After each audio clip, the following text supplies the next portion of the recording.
حضور پاک مبارک تا اللہ فرمائی کہ ترسو پدے بندگانو کے تا موجودے نو تر اغی پورے بعذاب نرازی او ترسو چی دی دا اللہ نا بخن اغوالی استغفار ہوئی اغی پورے بم عذاب نرازی نو دو سیزون دا عذاب دا بندے دو دا منع لوی اسباب شو یو دا نبی علیہ السلام مبارک وجود نبی علیہ السلام یو ذل منسکو دا نور چه تن درونی سنو خلق منسکی نفل کی نور تن درونی و صلاة الکسوف پیغمبر علیہ السلام کونو دیکھ اللہ و تا جہنم و خواو وی ما تا اللہ دا دیوال پا دے مخامخ خیسہ کے دوزخ و جہنم و خواو دمر پا نبی علیہ السلام حیبت راغی چے پا منزک را رستو شو او وی فرمائل یا اللہ و انا معاہم اغیدہ خیالو کا چی گنی عذاب راغی او دا اور پا دی مسلمان دا پاس دا اللہ یو قہر و غضب دے نظر فرمائی و انا معاہم اللہ دا خوزو و سریما نو آیا زب ایم و زمان مخکبا مذاب رازی تا خدا وعدہ کرے دا چی ترسو تا موجودے او پدے مخدز مکا ستا وجود وی عذاب بن رازی نو زخو سر موجود ام اللہ نو بیام عذاب رازی نو اللہ غا اور رستو کو بیاوتا اللہ جنتو خواو ام پدغ مانزکے نو دا عذاب دا نراتلو دا ختم دو یا وزر یو سبب دا نبی کریم صلی اللہ علیہ وسلم مبارک وجود دے جو خدا شو دویم فرمائی وما کان اللہ معذبهم وهم یستغفرون ترسو چی دی زمان بخن غواری او د خپلو گناهونو معافی غواړي نو هغې پورې به عذاب نه ورکوم استغفر الله وی چې یا الله زه بخنه غواړم اللهم اغفر لی و یا الله ما وبخا نبی کریم صلی اللہ علیہ وسلم فرمائی گوره څومره لوی شخصیت ته په خپله فرمائی انی استغفر الله فی اليوم 100 مرة زد اللہ نه دروازه سل کرتا بخنه غواړم نو چې نبی علیہ السلام مبارک په خپل سل کرتا روزانه د الله په دربار کې استغفار وی او بخنه غواړي دا د نبی علیہ السلام مبارک خپل عادتو سره د دې نه چې الله ته په بندگانو کې نږدې او په مخلوقاتو کې بهترین شخصیت ته او بیام د سلو کارتو بلکې بل روایت کې د سلو نه زیات راغلی دی نو مونږ له خو پکار دی چې خامخا د الله په حضور کې استغفار او بخنه غواړو زمارونو دا الله تعالی دا اوس چې کوم مسلې شروع دي تاسو وینئ دا ټول د الله غضب او د الله قهر دی په مونږ خلقو مونږ الله ته شا کړې ده مونږ د الله طرف ته رجوع نه کوو مونږ الله ته شا کړې ده او هر هغه کار کوو چې په کوم کار الله خفه کېږي الله مونږ خوشحاله نه کوو نو چې الله ستا پروردګار دی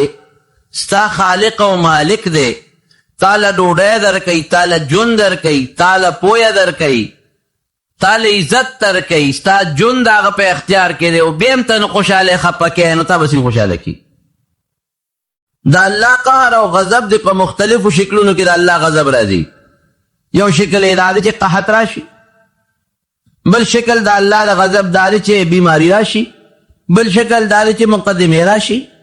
بل شکل دا دی چې دا مونږ تاسو وینو خپل کورونو په خلکو اور او سکور او پنورونو دیرا دا ټول دا اللہ غضب او قهر دی دا څومره چې وینې تویږي دا دا اللہ غضب او قهر دی اوس د دې غضب او قهر د پاره څه به کوو مونږه د الله په حضور کې توبه به وباسو استغفار به وایو استغفر الله د الله نه بخنه به غواړو الله به مونږ الله معاف کوي حدیث پاک کی راضی نبی کریم صلی اللہ علیہ وسلم فرمائی من لزم الاستغفار سوک چې د استغفار ملازمه وکړي یعنې ډېر زیاتې وی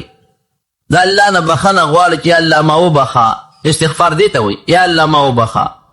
یا الله زه د نه بخښنه غواړم نو نبی علیہ السلام فرمایي چې جعل الله له من كل فرج مخرجا الله د هر تنگش نه به ولا د وتو لاره وباسي د هر تنگ دروازې نه او د تروش او تنگ جون نه به الله محفوظ کی څومره چې سړی په تکلیف کی که هر قسمه تکلیفي هغې نه به الله په امن کی ومن كل هم فرجا او هر هغه غم چې د سبب یې نه معلوم د هغې نه به الله خلاص کی وجعل الله له رزقا من حيث لا يحتسب او د داسې ځای نه به الله روزي ورکړي د جزه په خواب و خیال کې به هم نه تېرېږي د حضرت یونس علیه السلام قوم ته وګوره او جریر القدر پیغمبر ته وګوره الله یونس علیه السلام ولیږه نینوا ته نینوا یو لویه علاقه وه هغه زمانه کې چې ته لاړ شو دغه قوم ما ته وبلو د کفر شرک نه توبهګار کا حضرت یونس علیہ السلام چې څنګه لاړ او قوم ته نصیحتونه شروع کړل قوم چې ته مانه دا غریب بیراګیر کو به و دونه به و چې بېهوشه به شو چې بیا به کله هوش کې راغی نو بیا به قوم ته آواز وکړه چې ای قوم یو الله ومنئ او د الله پیغمبر ما د الله رسول ومنئ بیا به قوم راګیر که بیا به وو قوم نه منل آخره کې ده ورته د الله را طرف نه د یو عذاب دمکي ورکړه چې ما ته خپل الله فرمایي چې سم شی که سم نه شوې زه درنه لاړم ما خپل حجت پوره که 3 ورځې پس به تاسو عذاب راځي عذاب به څنګه وي لومبي 3 ورځې به مخونه زیړي بیا به 3 ورځې پس تاسو مخونه سره شي بیا به 3 ورځې پس تاسو مخونه تور شي او بیا په 10مه ورځ به د الله د طرف نه یو اوریځ راښکته شي هغې کې به اوري ټول به سوځي اوس هم خوښه ده که ایمان راوړی هم او که نه راوړی هم هغې ورپورې ټوکې کولې ځه مړه خپل کار کوه یونس علیه السلام غریب ته راووت چې راووت د کلي نه لږ بار شو نو ولاړ دی اوس بیا هم ګورې د پیغمبر په امت ډېر زړه خفه کېږي پیغمبر خو د امت دپاره داسې لکه پلار د بچو دپاره په دې فکرمند دی چې الله په دې قوم به د عذاب کله راځي او خدایه دا مسلمانان که چې د عذاب پرې رانشي هغه 3 ورځې تېرې شوې ورپسې هغه 10 ورځې چې ده د عذاب کوم یارې کړې وه هم تېرې شوې عذاب رانه دی د دوی د علاقې د یو شپونکي را روانو یونس علیه السلام بار ولاړو د وطن نه د هغه شپونکي دی تپوس وکړه د نینوا خلک څنګه دی ویې ښه خوشحاله دي وی څنګه خوشحاله دي وی داسې خوشحاله دي چې عیش و عشرت کې پراته دي وی څه تکلیف عذاب وی څه هم نشته دی خفه شو چې الله داسې وشو او د دې قوم یو عادت و د هر قوم خپل رواجي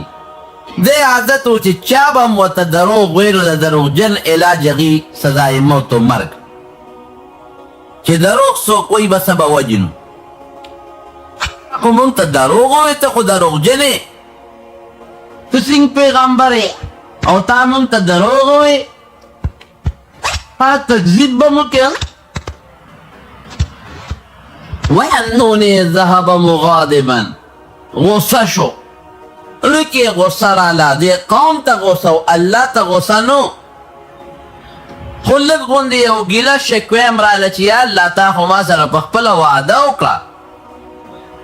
چې دا قوم به زه هلاکوم او تباه کوم به ایمان چې راونړي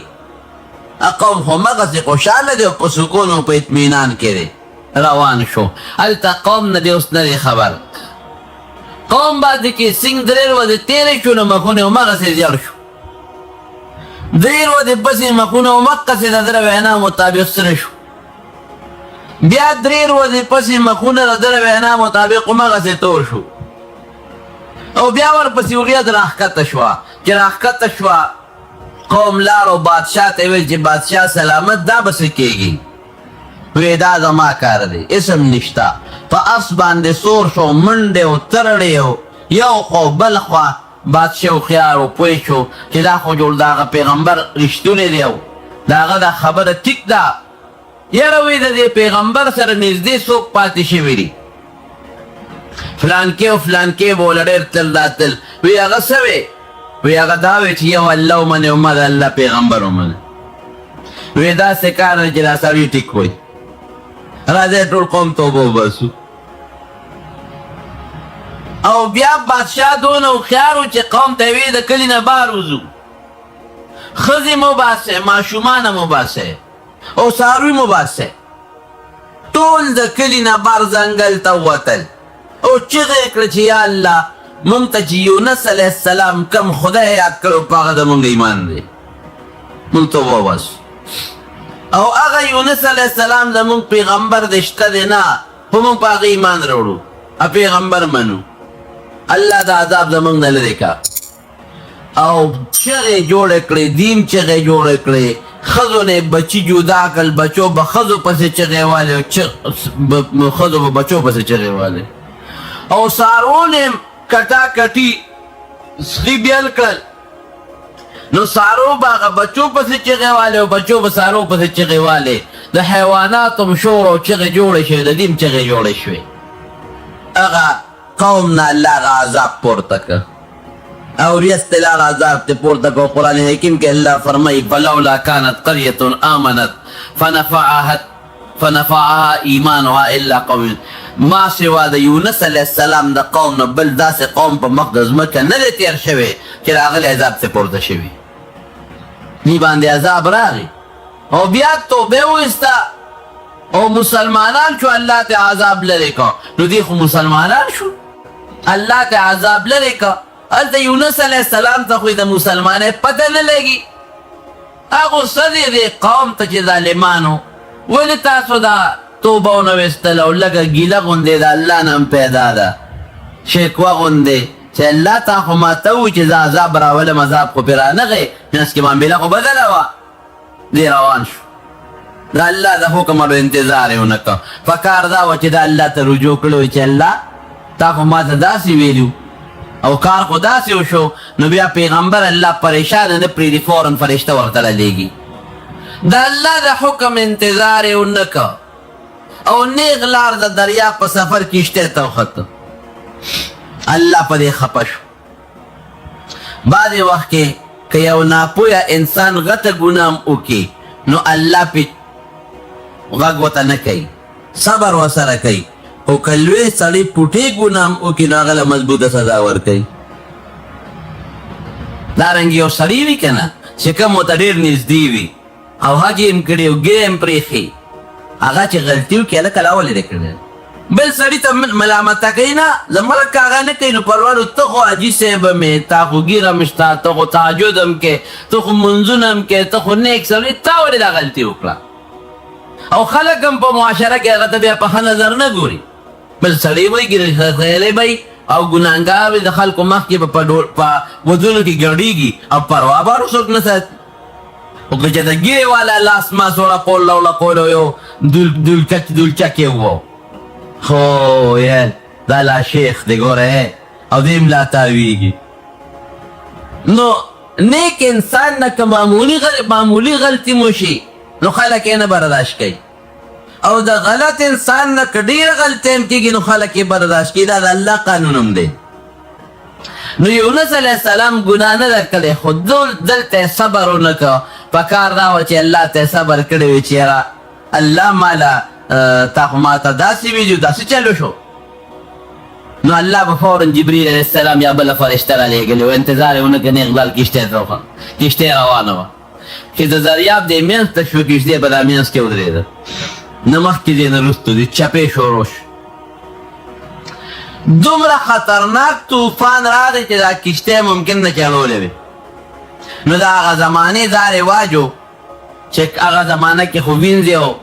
مریان ډېر زیات و غلامان د هغوی دا رواج و چې کوم غلام او مرئي به د مالک نه وتښتېده او کشتۍ کې به کېناسته نو هغه کشتۍ کې به دا چل کېده د کشتۍ هغه چې کوم مشر مانګې و هغه اعلان و هلکه وایي یو مرئي چې د خپل مالک نه تښتېدلی دی هغه راته ځان وښایه چې هغه څوک دی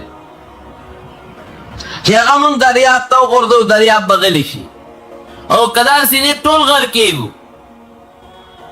یونس علیه السلام پوه شو ودرېده وایي دا د غلام رئي یم زه د خپل رب نه تښتېدلی یم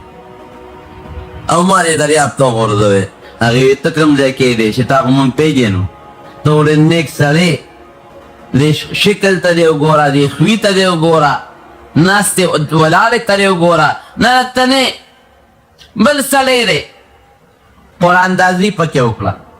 ځکه چې سړی معلوم کړو چې قراندازي وکړو د ده په سر راوخته فساهم فکان من المدحدین دننه تنیجي بیا قراندازي وکړه بیا د په سر راوخته درې ځله قراندازي وکړه درې ځله د په سر راخته هغې به وایي په تا زموږ یقین نشته ته غلام نه ته خو اصیل سړی بهر کیف راوی رشته و دریاب ته وغورځو چې نوره کشتۍ اوس بچ شي الله یو کب مقرر کړ کب خوله وازه کړه او د دریاب د کشتۍ د خواله راورسېد خو چې دې سینګ ور وغورځو نو هغه کب فالتقمه الحوت هغه کب الوا تیر کړ دومره غټ کب و چې شخوند یې پې مو نه و چې هسې ده په غاښونو دې زخمي نه شي شخوند یې پې نه و نیغ په نیغه کب خیدې ته لاړ چې د کب خیدې ته لاړ رب العالمین د کب دپاره دې خوراک ونه ګرځو یو ښویېدلی یو ګونه لکه زورونه ورکړه سزا غوندې شوه چې تا زما د حکم انتظار ونه کړه ته خو پیغمبر وې ستا نیک نسبت خو ما سره دی دا رښتې ما سره رابطه ده پکار دا وه چې د ما نه دې تپوس کړی وې د ما نه دې تپوس ونه کوو نیغ روان شوې بل پکې د الله دا حکمت و چې د دریاب دا څیزونه ورته ښیي د کب د سرمن الله د یونس علیه السلام دپاره داسې کړه لکه شیشه بار هر څه ورته ښکارېدل دې دننه دی او بهر ورته هر څه ښکاري او کب ته الله دا ور واچوله پړه کې چې شا به څومره دریابونه یې ټولو کې چکر وه په ځمکه چې څومره اوبه دي یو دجله او فرات او نیل او په ټولو کې کب روان د چکر لګوي او حضرت یونس علیه السلام په دا منځ کې لکه کرسۍ کې چې بنده ناست دی او بهر ټول منظرونه یې د الله دا قدرتونو ارسي ولیدل خو هلته څه کوي ګیر خو دی جیل کې خو پروت دی د الله جیل کې پروت دی پروردګار چې انسان راونیسي او سزا ورکوي الله دې د خپل قهر او غضب نه وساتي هغې سره بیا څه نه برابرېږي دې هلته لګیا دی دوی زاري کوي فنادا فی الظلمات الله وی په تیارو کې چغې وی یو د شپې تیاره ده د دریاب ځان له تیاره ده د کب د ګیدې ځان له تیاره ده فنادا فی الظلمات لا اله الا انت سبحانك انی کنت من الظالمین یا الله ته د هر قسمه عیب نه پاکې خدای ما په خپله ځان باندې زیاتې کړی ما ظلم کړ زیاتې مې کړی چې ما ستا د حکم انتظار نه دی کړی بر په اسمان کې فرشتي دي د الله د عرش سره خوا کې ملائکې مقربین الله له دنیا له دې حالاتو نه خبروي کله کله الله خبروي هغه فرشتي چې د عرش نه ګیر چاپېره دي هغې الله ته وي الله د تسبیح اواز راځي او داسې معلومیږي چې څوک چاته ګیر دی سخت ګیر دی سخت پریشانه دی لکه ډېر په سلبو کې او ډېر د زړه د اخلاص نه او ډېر د زور د هغه دله نه ستا تسبیح راوځي او الله داسې معلومیږي چې چاته ډېر لاندې دی چې د ځمکې ویښ کې څوک ګیر دی نو هر ځای کې چې ګیر دی پروردګاره تسبیحات وي او وي بلکل شته یو بندر ما رانیولی دی دا داغه تسبیح دی الله ډېر زاری کوي او ډېر د زړه د تاو نه دا کلمه راوباسي سلګو سره یې راوباسي او کوم ځای الله دې ګیر کړی دی وایي کب ګیډه کې مې ګیر کړی دی او د دریاب د ځمکې هغه د ویښ تل ته مې رسولی دی هلته الله ته فرشتو زاري شروع کړه پروردګاره هغه ډېر نیک دی هغه ډېر مخلص دی الله ستا دپاره ډېر بې تبلیغ او دعوت وکړ او قوم یې وبله او ډېر واله او ټکول یې پکې وخوړل پروردګاره دې خو معاف کا او دې هلته وایي لا اله الا انت سبحانك اني كنت من الظالمين الله ستانه ما سوا بل رب نشتا یو ته سبحانك او پروردگار د هر عیب نه پاکه اس عیب تا کې نشتا اني كنت من الظالمين دا غلطی دما ما غلطی کړې دا ما زیاتې کړې رب العالمین قرآن حکیم کې فرمایي ګوره ما وایي چې د الله غضب او قهر راشي که نه بیا بل شانتي چې دا تسبیحات د شروع کړل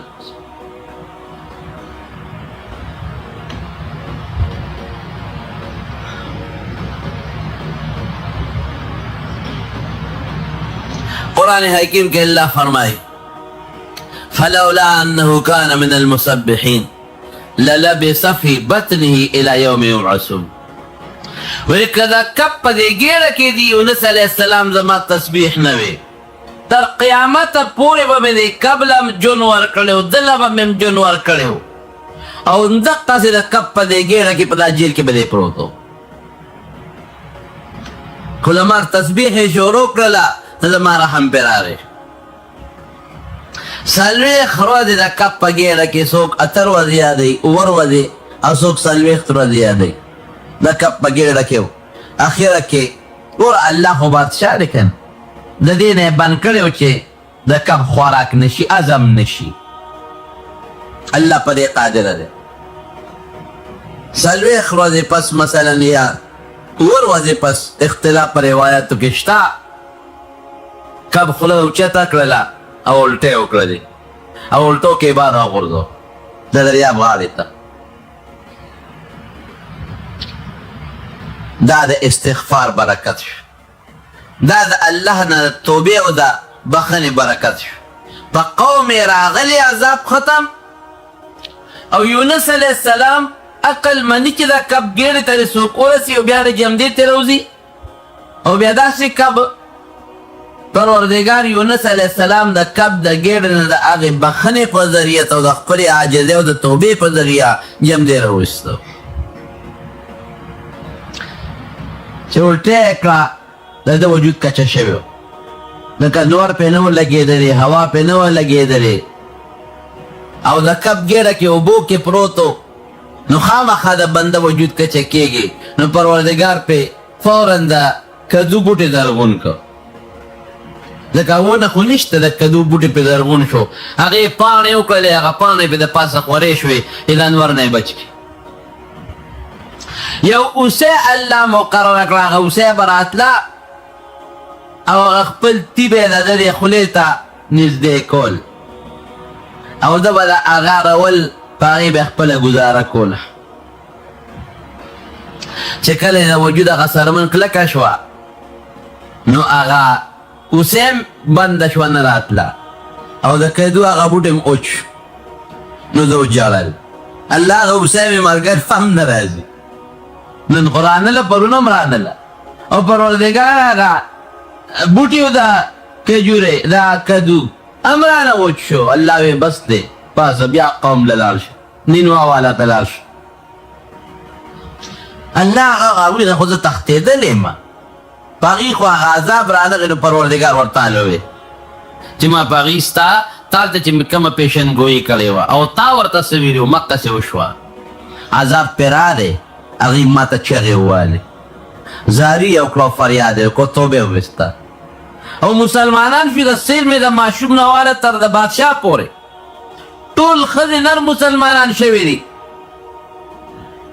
نو چی دی مسلمان شو زمانے بخنا و غختلا نو تا بخنا و غختتا میں معاف نکرے دا کب دا گیوری نامی روننستے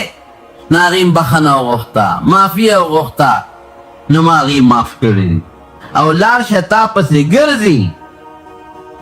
لاړ شه هغې له ورځه اوس یو شپونکې ولاړ هغه ته یې اواز وکړ دې خوا راشه وایي ته د کوم ځای وایي زه د نینوه یم وی لاړ شه د نینوه خلکو ته ووایه چې ستاسو هغه پیغمبر یونس علیه السلام پلان کې ځای کې ناست شپونکي وایي چې ستا د نینوه د خلکو خو دا رواج دی چې څوک دروغ ورته وایي او وجني هسې نه چې دا دوی ته ووایم چې یونس علیه السلام هلته ناست دی او تا هغه یونس پیغمبر نه ما به مړ کړي وایي دې چیلې نه یو دوه چیلې راول د کندک نه دوه چیلې وله راوستی وایي دا د ګواهانې دي ده بوځه دا به دلال وایي دی به ګوایي دا شپونکې لاړ هغه دوه چیلې بوتل چا بادشاه ته ور ورسو بادشاه سلامت دا سړی راغلی دی چې یونس علیه السلام خو د دریاب په غاړه پلانکي دی کې ناست شپونکي ته څه خبرې چې هغه یونس علیه السلام دی وایي د چیلو نه تپوس وکړي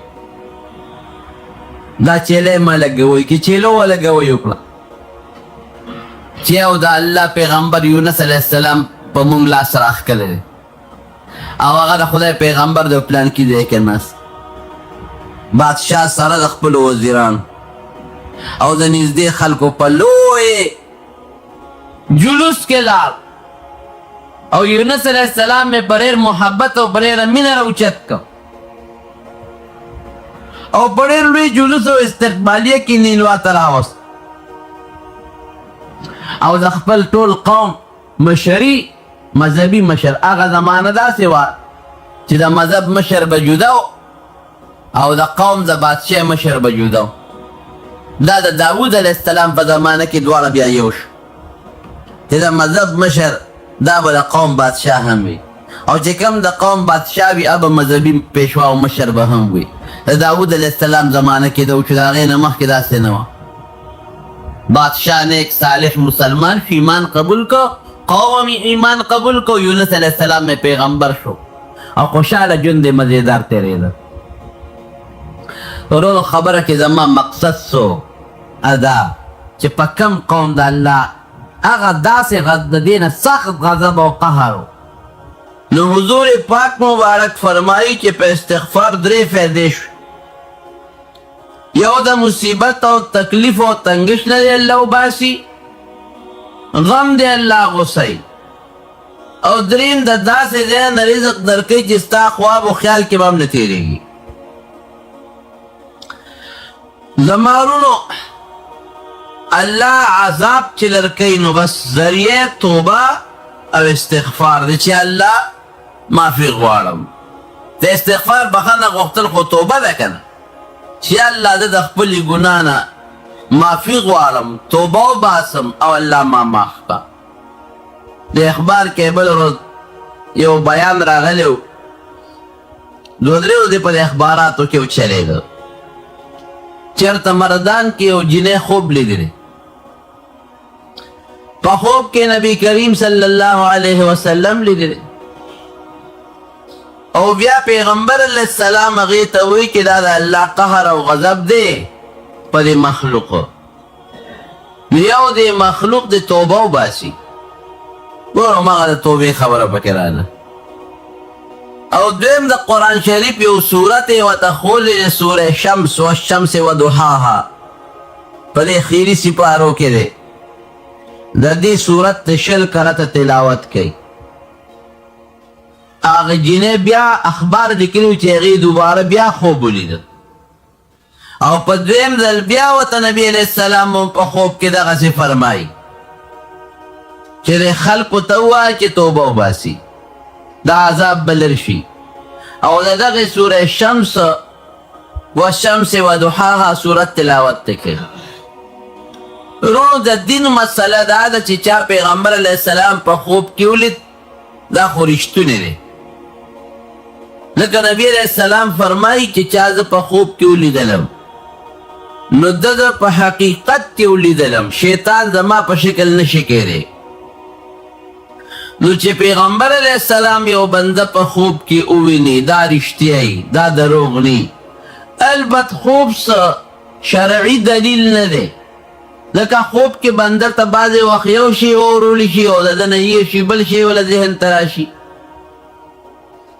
نو په دې بنیاد خوب شرعي دلیل نه دی چې بعضې وخت د سړي نه خوب هیر شي، کله ترې ګډوډ شي، کله په خوب کې ورته یو شی وخولی شي او ځکه ذهن ته بل شی راشي. نور چې نبی علیہ السلام څوک په خوب کې وویني نو هغه رښتیا. نو دې خبره کې خود شک هم نشته، لکه یو حدیث کې همدقسې راغلی هم ده چې نبی علیہ السلام مبارک نه چا تپوس هم کړی دی چېرې د تکلیف او د مصیبت په وخت کې موږ څوک وو، نو همدا صورت یې ورته په خپل ژوند مبارک کې هم ښولی دی. نو یو د الله په حضور کې دا وخت ډېره انتهایی ضروري خبره ده چې موږ د الله په حضور کې توبه وباسو، الله نه معافي وغواړو. دا قهر او غضب د دې امت نه الله لرې کړي.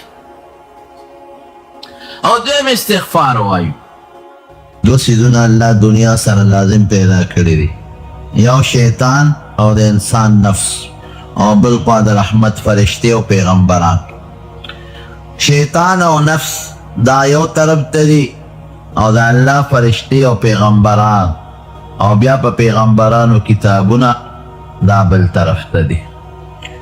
شیطان او نفس په سړي زور لګوي چې د الله نه یې لرې کړي، او الله د خپلو فرشتو د پیغمبرانو په ذریعه زور لګوي چې دا انسان ځان ته رانږدې کړي. دا مقابله شروع ده.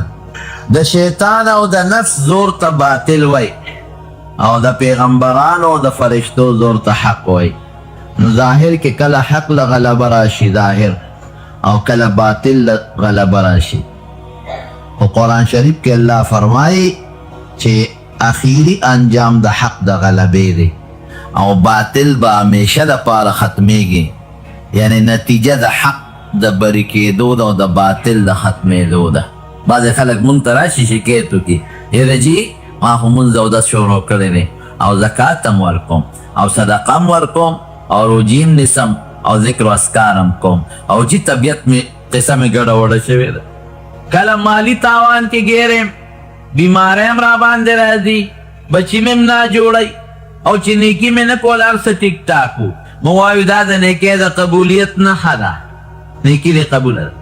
خدای دې ځان ته نږدې کوي. او دا یاد وساتئ ورونو،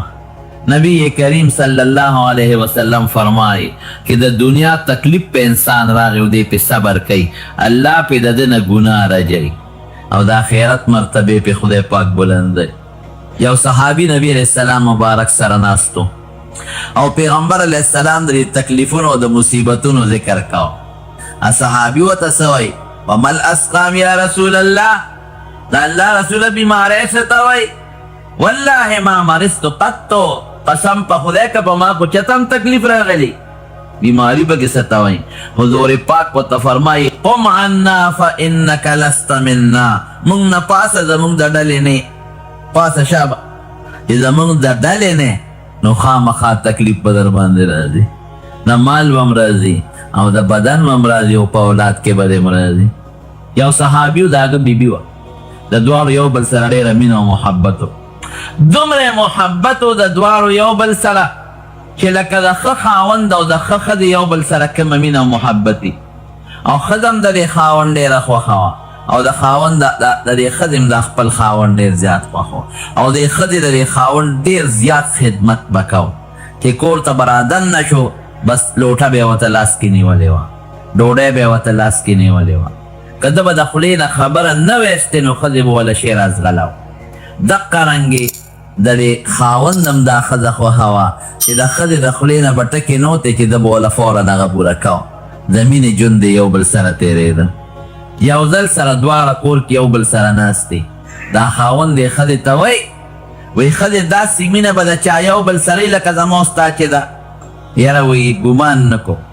زما او ستا یو بل سره ډېر محبت او ډېره مینه ده، خو یې خاونده ستا لږه کمه ده. نه ښځې داسې وی. نو وایي که اوس مې درته یو شی یاد کړې، یو خبره مې درته ووایي بیا نه منې. وایي ستا خبره نه منې؟ ته خو ما ته لاس په نامه ولاړې او زما هر خدمت کې، او زه به ستا خبره نه منم. قصه اوږده ده خو دې درته بالاختصار ویم. وی وایه څه وی؟ وی واده وکړه. وی واده مې ده د سره. وی ګورې هسې نه واده وکړې او بیا راله هغه خپله خبره پوره نه کړې. وی ګوره بې وادې د ستا خبره پوره کوم او چې تا رانه واده وه رشته نو خامخا به پوره کوم. وی ښه ما له طلاق راکړه، ما جدا کړه. خاوند حق دک حیران شو. ښځه لیونی که روغې څه چل در باندې وشو؟ زما نه څه نیمګړتیا محسوسې نه، زه دې بدې شم نه خوښ مې وي. ډوډۍ دله راوړم او ډوډۍ هم راوړې، جامه چې تا کومه غوښتې دله راوړم او هغه هم راوړې. په مانځه اودس دې نه یم خوښ، نو مونځ اودس روجې هم نسم وی نه دینداره مې په دیندارۍ مې هم خوښې. غوسه ته قسم چېرته مې درته خوړلی دی، غوسه مې درته کړې ده، وهل ټکول وی نه دا دې هم نه دي کړی. بیا طلاق ولې غواړې؟ بس وی ګوره زما او ستا خبره ده، تا ماته ووایې چې کوم شی غواړې در کوم بدل، او ما د نو طلاق غوښتې ما طلاق. وی بل څوک څوک دې خوښ دي؟ وی ښځه ورته وي زما دې د الله په ذات قسم وي که په دنیا کې مې ستا نه بل څوک زیات خوښ وي. ښه نو چې زه طلاق درکړم زما نه دې بغیر بل څوک خوښ هم نه دي، ته به کې څه؟ زه خو دې حیران کړم. څه دې ضرورت دی وایه، څه نیمګړتیا دې ما نه لیدلي، ما ته هغه وچېدله پوره کړم. او که زما په ذات کې داسې نیمګړتیا وي نو بیا مو وایه چې دله پوره کړم. او که زه دې نیم خوښ او هسې زما د مخ د وجې نه وی چې ته مې خوښې نو هم وایه زه پرې نه خفه کېږم، بیا هم طلاق در کوم. نیم خوښ ټیک ته بل څوک به دې خوښي. وی دا ټول نشته، دلته د الله په ذات قسم خورم چې خوښ مې وي، هر څه مې پوره کې. او چې څه مې ویلي دي زما نه په دې مخ د ځمکه بل څوک ستا نه زیات خوښ هم نه دي په بندګانو کې نبي علیه السلام نه پس. خو بس تا یو ټکي ووي او زه د هغه ټکي متعلق تا نه طلاق غواړم. وی ښه داسې کار دی، دا ده چې دو نبي علیه السلام سره مشوره کوو. حضور پاک مبارک خو جمدی دی، موجود دی، هغه نه به تپوس وکړو. ته به هم خپله خبره وکړې، زه به هم وکړم. وی چې طلاق وله ورکړه خو ډېره ښه ده، ورته وایي چې مو ورکوم نه به در دوی ده چې دواړه روان دي. سړی ډېر فکرمند دی چې خدایه دا څه په مصیبت کې مبتلا شو، ښځه څه دماغو کې راغل، څه چلو شو. په لاره روان دي د خاوند خو ټینشن کې دی، سوچ کې دی، فکر کې دی. یو تینده کې وخوړ او په ځمکه راپرېوت، او چې راپرېوت دا وجود یې وینې شو او وینه ترې روانه شوه. دې ښځې زر لاس ورکړه ور اوچت یې کړه او وینه ترې پاک کړه. رازق سړي وایي طلاق نه غواړم. ویې ښځې څه مسله دې جوړه کړې ده؟ ته روغه یې؟ وی او روغه. نو تا خو زه په مخه کړم چې نبي علیه السلام نه تپوس کوم، اوس وی طلاق نه غواړم، څه چلو شو؟ وی ما د پیغمبر علیه السلام مبارک یو حدیث اورېده. حضور پاک فرمایي چې کوم انسان باندې په دنیا کې تکلیف نه راځي، بیماري او کړاو نه راځي، دی د خدای نه لرې دی، خدای ته نږدې نه دی. نو ما پتا چې ته بیماري نه ده لیدې، درد مې د باندې نه دی لیدې، تکلیف مې د باندې نه و لیدې، نور خو ډېر ښې زما ډېر خوښې، ډېر خشته، ډېر زما خدمت کې، خو دا مې در کې نه لیدې. نو ما چې د خدای نه لرې دا خاوند، نو زه پې څه کوم؟ د خدای نه لرې دی زه به پې څه کوم؟ خو صحابیات و که نه، هغه خلک و، بیبیان هم د نبي علیه السلام صحابه صحابیات و. نو ما چې د خدای نه لرې نو زه در باندې څه کوم؟ چې درز دی وخوړ وینه در نه وورته که نه، نو پته ولګېده چې خدای ته نږدې نه غواړم طلاق. اشد الناس بلاء، د ټولو خلکو نه زیات تکلیف او مصیبت په پیغمبرانو راځي، الانبیاء ثم الامثل فالامثل. نو ډېر خلک راشي یاره جي چې نیکي مې نه کول، هر څه ټیک ټاک و، اوس مې تهجد شروع کړی دی، تسبیح مې لاس کې اخیستې، ذکر و اذکار کوم، علماو سره ناسته پاسته کوم، ستاسو درس ته هم کله کله راشم، او جي بیا هم کله بچې نه جوړه، او کله په تکلیف کې یم، او کله ذهني ټینشن. ویم دا د قبولیت نښه ده. پوه شئ چې دا اعمال د الله تقبل دي، الله دې ځان ته نږدې کوي او پیغمبر ته دې نږدې کوي. او چې څومره خلک الله او پیغمبر ته نږدې وي د دنیا تکلیفونه به راځي. یو سړي نبي کریم صلی الله علیه وسلم ته یو صحابي عرض کوي د الله رسول زما در سره ډېره زیاته مینه ده. اوره دې حدیث ته متوجه، ډېره زیاته مینه مې ده در سره. وی ته رښتیا وې؟ وی او. وی ښه که ما سره دې مینه نو د فقر او د تکلیف دپاره بوجه تیاره کړه. که ما سره دې مینه نو د فقر او د غربت او د تکلیف دپاره بوجه تیاره کړه. چې د کوم انسان ما سره مینه زیاته ده نو هغه ته به تکلیفونه او مصیبتونه داسې په منډه ور روانې لکه سیلاب چې خپلې منتها ته په منډه روانې. دا به نه وی چې دا جوړ خدای زه بدي شم. که ته پکې چغې وې او فریادونه کې نو واقعي چې بیا دا تکلیف د خدای قهر او غضب دی. او که ته پکې صبر کې او وی چې دا تکلیف د الله نه دی، الله را وسو الله به لرکوي. دا د خدای قهر نه دی، دا د خدای رحم دی، خدای دې ځان ته نږدې کوي. حضرت موسی علیه السلام او د فرعون قصه مې یاد ده. موسی علیه السلام راغی فرعون ته کېناست، زه د خدای پیغمبر یم او تا له راغلی یم، ایمان راوړه. تا سره څه نښه شته څه معجزه؟ پیغمبر ته خو معجزه وي. وی او بلکل څه معجزه ده؟ لاس یې دلته کې ومنډه واپس یې راوویسته، لاس به برېښنا کوله، خو داسې من غیر سوء د برګي مرض والا برېښنا نه،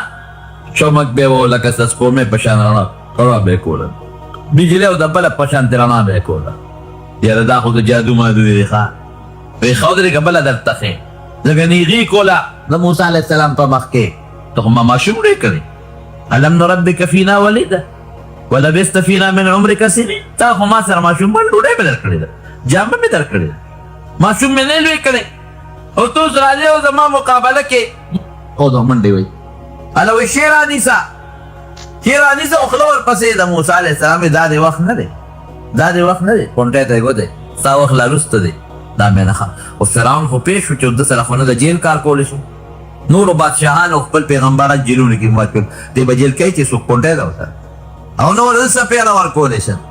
او نه په فوج رانې ویشم. هغه سره خو داسې طاقت دی داسې چې د دې مقابله هېچا سره نه فوج سره شته او نه ما سره شته او نه بل چا سره شته. دا خو د هغې نه اجدها خمر جوړېږي. یاره اوس که ویمه چې په حق یې خو بادشاهي مې دي، خدایي مې دي، هغه به وي انا ربکم الاعلی، ستاسو لوی خدای دی، لوی خدای. اوس به څه کوو؟ قوم سوچ کې پروت دی، یاره وایي دا جادوګر دی. قوم سره مشوره وکړه، وی صاحب جادوګر دی، په دې جادو موږ د خپل وطن نه وباسي، د دې خو اسان علاج دی. وی دا جادوګران د دې ماران د دې لرګو نه او د دې چوکو نه او د دې پړو نه ماران جوړوي، ابه راوړو مقابله وکړي. ډېره ښه ده. جادوګران یې راوستل. موسی علیه السلام د اختر ورځ یې مقرر کړه چې د هغوی کوم ورځ اختر و چې ډېر زیات خلک وي. موسی علیه السلام مقصد دا چې د ټولو خلکو مخکې خپل قوم چې حق واضحه شي. زما وروڼو د دې نه مخکې په چندخان راغلي دي د بره نه، تعقیب دا ټیک نه شو. کله و پې د بره نه وینه را پرېوته، وینه توبې ویستې. ای موسی الله ته دې حکم وکړه چې دا وینه بنده کړي. قرآن شریف کې الله تعالی فرمایي آیات مفصلات، مختلف قسم نښه چې اوبه به یې څکلي چندخان به پکې پراته، کویانو کې چندخان، کټوۍ کې چندخان، په ګیلاس کې چندخ، په جګونو کې چندخان. رابل موسی علیه السلام لا پوره د موږ ستا مقابله کېږي، هغې پورې ته لږ الله ته ووایه چې صبر وکړي. دا خلک به ورته راولېږل، ډېره ښه. بیا به څوک د هغې نه پس به پې سپږې رالې، په څرمنو کې، په سرونو کې، په ویښتو کې سپږې ګارول به. بیا به رالل موسی علیه السلام د درخواستونه به کول، د هغې وینه پې راله، وینه دومره وینه پې راله چې د دوی چې څومره لوښي و کټوۍ د وینې ډک به و، کویان د وینې ډک. نو د موسی علیه السلام قوم بني اسرائیل هغوی له به دا شی نه و، دوی له به نو چې دوی به چا سره دوستانه او پکې هغه له به رالل، ای ته د خپل پینې یو جام اوبه راکړه، زمونږ پې کې خو وینه ده. ډېره ښه ده. اوبه به یې ونه راوویستې، اوبه وې چې د بني اسرائیلو د موسی علیه السلام د قومي د لاس نه به د فرعون د قوم لاس ته واوړېده، بیا به وینه شو. تر دې حده پورې چې د موسی علیه السلام یو قومي ودرېږه، خوله کې دله اوبه درکړو، په خپله خوله کې اوبه راواخېستې او د فرعون د قوم سلیله په خوله کې واچولې. هغه د موسی علیه السلام د قومي په خوله کې اوبه وه چې د هغه جب خولې ته ورسېدې وینه وه. نو موږ ولې د خدای د عذاب نه ویرېږي؟ زما دې قسم یې که الله په قهر شو، خدای قسم که څوک دې موږ بچ کړي. دغه سیلاب تاسو نه لیده په دې سوات کې، په دې کوڅو کې په کومو کومو ځایونو راغلل او څومره بلډینګونه یې ونړولو، په دې ځمکو رالل، څونه خاوره یې راوړېده، دا خاوره اوس نه اوچتېږي د پټونه، څومره آبادۍ او څونه خلک. او دې زلزلې ته مو نه کتل په مانسهره کې چې راله، څومره غټ غټ بلډینګونه په ځمکه نه ننوتل. ښه به ارام سره ودې یو غرض بناري شي، بیا به څه کوې؟ دا بچي زمونږ د الله په اختیار کې دي، داسې ده که نه؟ مونږ د الله په اختیار کې، زمونږ دا غم دا د خدای په اختیار کې دی، زمونږ خوشحالۍ الله سره دي، زمونږ وجودونه دا ټول الله سره دي. خدای ته رجوع کې وروڼو، ګناه نه توبه وباسئ، الله په ګناه خفه کېږي، او چې څوک الله ته رجوع کوي پې خوشحالېږي. خدای زمونږ نیکي نصیب کړي. مولخان خدای راوستل، دومره ډېر و چې د هغې نه ګزاره نه کېدله. په دې ټولو ګورې الله ګزاره کوي او تکلیفونه څومره په دې غریبانانو تېر شوي دي په موسی علیه السلام. د خپل وطن نه لاړ پیاده مدین ته، پیاده دی پیاده، جامع کمزور ده، پیزار کمزور ده، سر تور دی، په میلونو مزل کوي. الله ته درخواست کوي رب انی لما انزلت الی من خیر فقیر، یا خدای ډېر محتاج یم. لس کاله د شعیب علیه السلام خدمت وکړ، مور دلته یوازې پریشانه، رور یوازې پریشانه، بچی ته لاړ. چې ماشوم دی قرآن شریف کې لا یفتنک فتونا، ای موسی تا باندې ما ډېر ازمایښونه کړي دي. ماشوم دی په صندوق کې غورځېږي. او بني اسرائیلو کې فرعون حکم کړی وی چې کوم هلک پیدا کېږي وجنئ.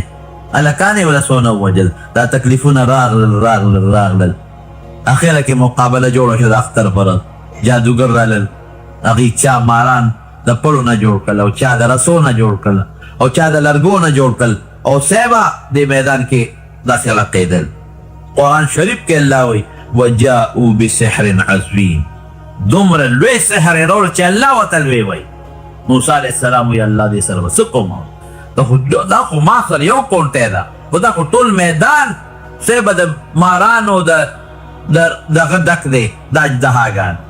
بلا جادوګرو، او هغوی خپلې رسۍ او خپلې غورځولې دي. دې سره به څه کېږي؟ او د فرعون قوم زنده باد نارې لګي، مونږ وګټله. الله ورته ته وغورځوه، امسا وغورځوه، تا له خو ما لوی طاقت درکړی دی. القي عصواک، چې څنګه یې امسا وغورځوله، امسا نه خدای یوه اژدها جوړه کړله. داسې اژدها یې جوړه کړله، یو جام یې د میدان په یو سر کېښوده، او بل یې د میدان په بل سر کېښوده. او چې دا دواړه جام یې را یو ځای کړې، ټول ماران او هغه چې چوکې موکې وې ټول تیر شو، هر څه ختم. او خېټه کې دونه غټوالی م رانغی. نو جادوګر په جادوګر پوهېږي. ملا پېژنې چې دا دی او که دا نه دی. مونږ خو تاسو نه پېژنئ. تاسو ته خو چې چا پټکې ووهو، اوږدې جامې یې واچولې، او لږې غوندې خوږې خبرې او یو ناک نیمې راته وویل، تاسو وایئ چې دا اوس د دیوبند نه راغی. مونږ ته پته لګي چې دا ملا دی او که نه دی. وکیل ته وکیل پته لګي. مونږ ته خو چې چا سپین جامې واچوي او تور کوټ یې واچوي، مونږ دا قابل وکیل دی. او چې بیا چارده کې په کرسۍ را کېناست، وکیل ته پته لګي چې دا دی او که دا نه دی. داسې نه که نه دی؟ هر چا ته د خپل قوم پته لګي. نو جناب هغې ته پته ولګېدله چې دا خو جادوګر نه دی، او دا خو د جادو اثر نه دی، مونږ جادو کړی و. به ټولو په یو ژبه آواز وکړئ آمنا برب موسی و هارون، د موسی او د هارون په رب زمونږ ایمان. فرعون وی دا مخکې میټینګ کړی و، سلام کړی وه، مخکې میټینګ کړی و، زه یې درپسې لښکر ته یې راځئ چې ځو ورپسې، بل علاج نشته. موسی علیه السلام غریب سره د قوم بیا روان شو، کور پاتې، مالونه پاتې، جیدات پاتې، هر څه پاتې. الله ته یې په کومه لار ځمئ؟ په دې ځه لار ورته الله ښایي. روان دي جادوګر هم ورسره دي، دا مسلمانان شو، قوم هم ورسره په منډه روان دي، تښتي، ځکه د فرعون لوی لښکر ورپسې دی. اوس ده سره دا طاقت و چې د امسۍ ورته مخامخ کړې وه، خو د الله حکم نو دغه ځای کې دا کولی شو چې الله نه تپوس کړي چې الله د امسا نه ور مخامخ کړو. که یو امسۍ ورته لار کې غورځولی، خدای څه د فرعون لښکر نه چې څوک هم پرې نه وي راغلی. لیکن الله دغلته منې کړې، نه بس د امسا کار اوس نه دی، باقي زما کار ځه نیغ ځه. او ورپسې شو چې څه منځې لاړل، قوم ورته ویل لار دې غلطه کړه، دا خو په دریاب ورلو، دا لار خو په دریاب ختمه شوې ده. موسی علیه السلام ما ته خو الله دا لار ښودلې، الله ته یې رجوع کړو په دې ده چپ چې دریاب ته ورلل، دریاب راغی. ویل الله خو په دریاب رالم. وی شابه دې کونټۍ د دریاب له یوسه، چې کونټۍ څنګه دریاب له یوړه، دریاب کې ورته خدای لارې جوړې کړې، 12 لارې ورته جوړې شي، 12 قوم و. هر یو قوم کې څوک جګړې ونه کړي چې دا خو د قومونو دغلته جګړه جوړه نه شي. هر یو قوم په خپله لار روان دی. او غوبو ته خدای په دې منځ کې داسې ودرولي چې یو بل ویني ما، چې دا ونه وایي چې هغه بل قوم جوړ غرق شو. روان دي پورې وځي چې فرعون راغی، خو هوښیار و، هغه وایي چې یاره دا خو دریاب دوی ته کولاو شوی دی، ما ته خو نه دی. قوم ورته اوس بس څه کوو؟ بس هوښیار و پوه شو، وایي دا زما د یارې نه دوی ته کولاو شو، دا زما زور دی، لوی خدای هغه اسې لږه خوا دی، خوا کول جبریل علیه السلام راغی، اسې ونیو وردننی کړ، او قوم ورپسې شو. هلته د موسی علیه السلام پورې وته سره د قومه، او دوی په دا میانځ کې شو، چې په دا میانځ کې شو. الله موسی علیه السلام ته شابه دی وبوله کونټۍ یوسه، چې کونټۍ هغه به پې جوختې شوې. د فرعون سره د ټول قومه خدای پاک مردار کړ. وقل جاء الحق وزهق الباطل ان الباطل كان زهوقا. ختم، مردار. نبی کریم صلی اللہ علیہ وسلم فرمائی، بخاری شریف کی حدیث ہے، حضرت جبریل علیہ السلام پیغمبر علیہ السلام لراغه وی د الله رسوله وی ارمان کا هغه وخت دی لیدې وی که زمونږ هغه منظر دی لیدې وی چې فرعون غر کېده جبریل څه منظر وی چې کله دی غر کېده نو ما د دریاب د ویښ نه وی د خوله وازه کړو چغې برلارې کو وی د دریاب د ویښ نه مې توره خطر وویستو په دا خوله کې مور ته ور ومنډله دا خوله مې وله بنده کړه نو ازمایش او تکلیف په بنده وي په نیکانو بیا ډېر زیات دي خو اخیري فتحه د چا ده دا د حق ده باطل ختمېدو روس راغې روس او سیبه قزاقستان دی او د ازبکستان دی او دا بخارا دی او تاشکند دی او بل دی او بل دی ورپسې په افغانستان باندې افغانستان نیسم افغانستان کې لوی فساد شروع د دوی لوی هدف او لوی نشان به علمای او مدرسې وي عالمان یې ونیول مړه یې کړل د دنیا عالمان شهیدان مدرسې ختم کړې او چې کوم خلقیان او دهریانو په افغانستان کې ټولو جنډې وړکولې زه بس دین ختم اسلام ختم خدای نه مني که روس خو خدای نه مني او سیبه په جوماتونو کې استبلې جوړه شي اسونه وتړلی شو د علماو مدرسې هغه کې بدعملۍ شروع شوې او چې کومې جوماتونه دي هغې نه د اسونو د خرو ګاډۍ جوړې شوې او چې کوم د علماو خانقاهونو بند شو څه درباري مولیان یې در سره ملګري کړل او نو ټول علما حق پرستي ختم کړل الله ورسره څه وکړل هغه روس خدای پاک ډلې وړې که که نه داسې ځمکې له شا ولګېده چې زغم نشي کړ که ایمان ورپسې پکې وي ایمان خو نشته خو که غیرت پکې وي نو امریکې دشمنو دا خو امریکې ورسره څه وکړل نو چې امریکا په ګوان کې پرته راپارسي که داسې شی لګېدلی ده چې زر کاله کې هغسې بیا طاقت کې نشي راتلی هغه چې کم ملکونه یې نیولي وه بیا خدای ذات کړل افغانستان نه متقد اسوام شو ذلیلم شو او چې کم ملکونه یې نیولي وه خدای بیا آزاد کړل هغې کې نن بیا د اسلام جنډه لقي ازبکستان آزاد شو د امام بخاري رحمت الله علیه قبر دی د هغه مدرسه ده همغه درسونه شروع شو تاجکستان آزاد شو قزاقستان آزاد شو ملکونه بیا آزاد شو امریکا اوس راغلي بیا ازمایش شروع دی په مسلمان خو ګوره وخت په وخت ازمایشي بیا ازمایش شروع دی او دا ازمایش به وي په علماو به وي په عوامو به وي دا دلته چې دا څه کرتوتونه کېږي که نه دا جوماتونو کې یو ځای بل ځای او دا قصې پیسې دا ټول د امریکې چالونه دي خدای دې تباه او برباد کړي اوس په افغانستان کې او په عراق کې دغه ځای نه لتې متې شروع کړي دي او دا به تاسو انشاءالله قریب وینئ چې خدای به ذلیل او رسوا رخصتوي او چې څنګه دا د روس د سټیټونو تقسیم ذریعه شوه دارنګې به د امریکې د سټیټونو تقسیم ذریعه ګرځي دا به ووینئ خدای به دا دړې وړې کوي ولې دا زه خو ځانه نه ویم ما مثالونه درکړل وقل جاء الحق وزهق الباطل ان الباطل کان د خدای فیصله دا به ختمي تماشا کوه انشاءالله قریب به وي نو کم شی چې لوښی چې ډک شي ډک شي ډک شي ډک شي ډک شي او اوبه پکې ډېر زیات شي بیا څه کېږي او کومه بوجۍ کې چې دانې ورچې او نه ځایږي شلېږي که نه شلېږي د ظلم یو انتها وي هغې انتها ته چې ظلم ورسېږي ظالم چوي بیا دا خې ته ډز ناري کې د هغه ظالم ډېر ظالمان هم په دنیا کې دا واړه واړه نه لیدل چې خدای مردار کړل دقه رنګې دا غټ ظالم دی وبې ویني دا به خدای دړې وړې کړي دا به خدای ټوټې ټوټې فارس یو وخت کې لکه د امریکې سپر طاقت و خدای ټوټې ټوټې کړ روم یو وخت کې لکه د امریکې سپر طاقت و خدای ټوټې ټوټې کړ تاتاریانو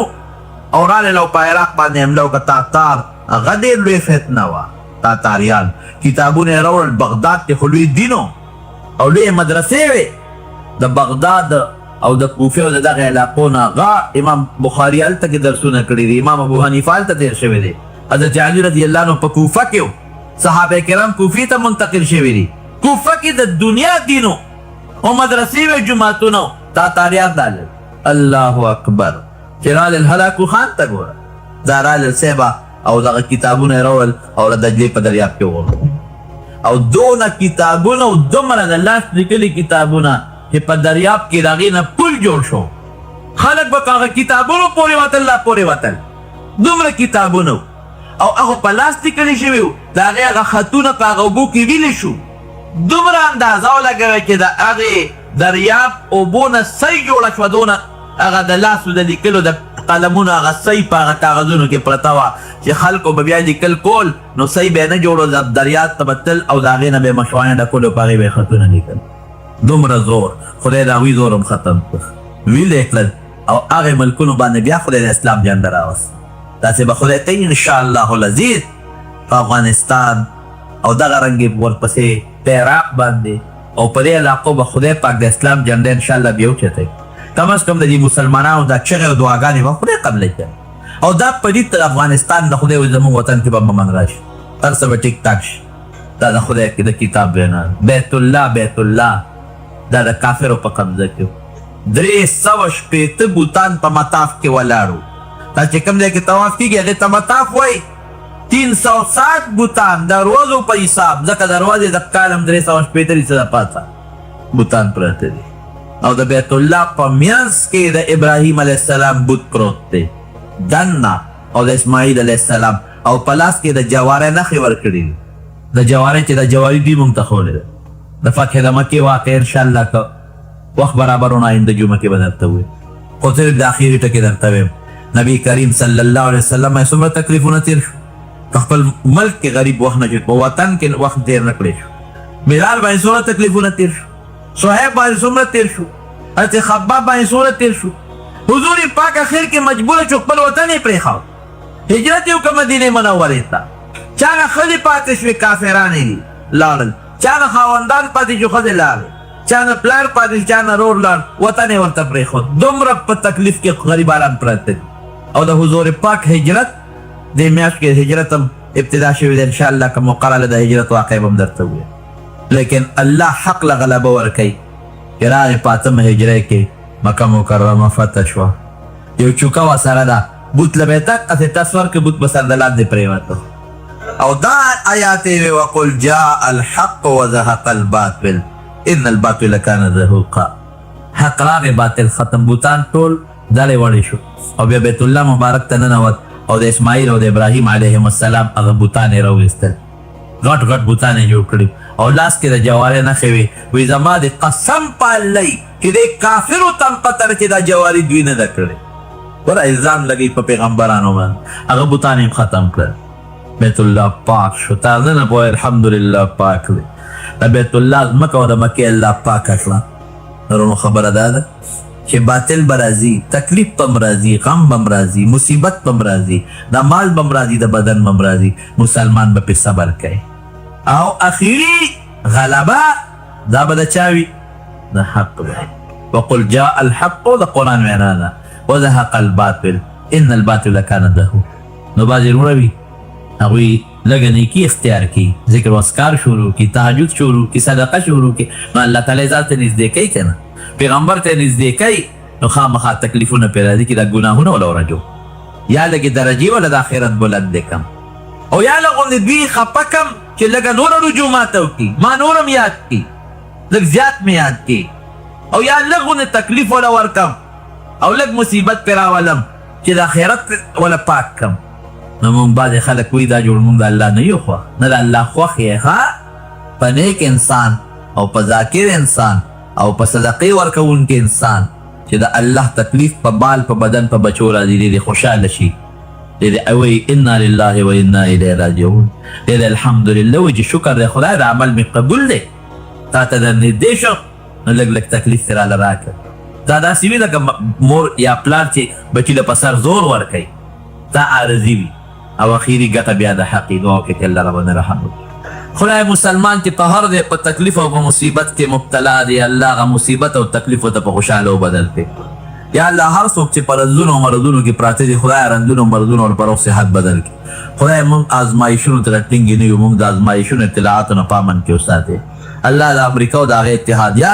رسوا ذلیل خپل وطن ته وشړلی کې، افغانستان، عراق، بوسنیا، چیچنیا او فلسطین، کشمیر، خدای ټول د کافرو او د هغې د ظلمونو نه الله ذات کې، او زمونږ دا وطن هم د هغې د جنتانو نه ذات کې، او زمونږ په دې وطن چې د قرآن او د سنت نظام راولي. خدایه زمونږ یو ملګری دی، هغه له غوندې څه مسایل دي، ورته دعا غوښتې، دعا ورته وکړې چې خدای ورته هغه مسایل په خیر بدل کړي. یو بل ملګری دی او هغه بیمار دی زمونږ دلته کې، یو مولانا صاحب دی، الله دې ورته شفا ورکړي. یو بل ملګری د هغه پلار بیمار دی، الله دې ورته شفا ورکړي. چا چې د دعاګانو درخواست کړی دی، الله د هغې دعاګانې تا ته معلومې دعاګانې ورله قبوله کړي. الله یو بل ملګري زمونږ کله دلته راشي، ډرایور دی، وختي ما د ټلیفون وکړه پلار یې ناجوړه دی، دعا وکړه چې الله شفا ورکړي. څوک مردګان وفات شوي دي، الله د ټولو مغفرت نصیب کړي. اخر وخت کې بقلي دا کلمه نصیب کړي چې لا اله الا الله محمد رسول الله. کې دا مرګري په 2 رکعات امام سره سلام وګرځي او 2 ته پاتې دي پاسې هغه خپل 2 رکعاته دیو کې هغه دیو کې دی باندې فرق نه پرېږدي ښه بس امون دې خپل پوره کړي په یو کې اوبه اچول ښه کار دی او که بد کار دی دې کې چا دې ته چا ښه ویلي دي اوبه بې پیسو دي چې په یو کې دې واچول په پیسو دې خرڅې کړي د پيو په برکت ته اوبه په پیسو خرڅې کړي د پيو په قیمت